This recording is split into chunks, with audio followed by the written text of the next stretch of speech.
भाई जीजा जी, ये टैक्सी में मैं आया हूँ और वो टैक्सी का भाड़ा देना बाकी है, तो ये टैक्सी का भाड़ा दे दीजिए।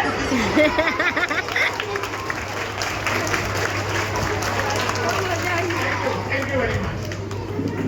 નાનપણમાં સારી વાતો કરી છે કે ગામના પૂજારી છે કે જેમણે તમને ધર્મ પ્રત્યે જોડ્યા છે।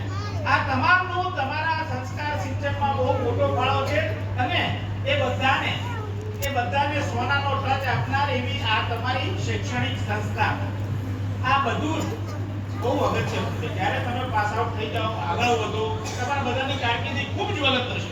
જે સંકુલમાં તમે ભણી રહ્યા છો, મને શ્રદ્ધા છે અહીંયા બેઠેલા તમામ બાળકોનું ભવિષ્ય 100% ઉજ્જવળ છે, પણ એ થયા પછી ગામ તરફ મોં વાળીને જોવાની ટેવ હંમેશા રાખજો, કારણ કે તમારા પછી પણ ગામની નવી એક જનરેશન બહાર નીકળવાની છે અને એમને પણ ખબર પડવી જોઈએ કે આગળની જનરેશન આગળ નીકળી છે, એવી જ રીતે અમારે પણ તૈયાર થઈને આગળ નીકળવાનું છે અને એ જનરેશનનો હાથ પકડવા માટે જ્યારે તમે સમૃદ્ધ હો ત્યારે તમારી આંગળી લંબાવજો। એ સૌથી પહેલી અને છેલ્લી જરૂરિયાત આ સંકુલની રહેશે।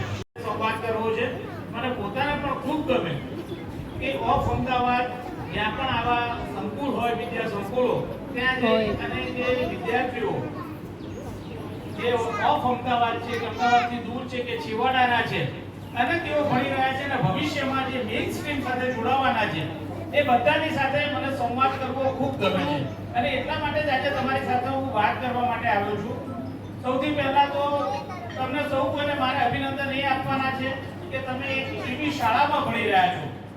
તમને સદાય એનું ગૌરવ હોવું જોઈએ કે તમારી શાળામાંથી સમાજને પ્રેરણા આપનાર, તમારી શાળામાંથી સમાજને પ્રેરણા આપનાર મુક્તિવલ્લભ મહારાજ સાહેબ આ શાળામાં ભણ્યા છે। તમે નહીં માનો, અમદાવાદના સારામાં સારા ઓર્થોપેડિક સર્જન મુકેશભાઈ શાહ એ પણ તમારી શાળામાંથી ભણ્યા છે।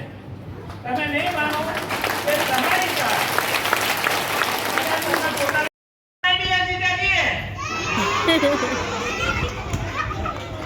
भाई जीजा जी, ये टैक्सी में मैं आया हूँ और वो टैक्सी का भाड़ा देना बाकी है, तो ये टैक्सी का भाड़ा दे दीजिए।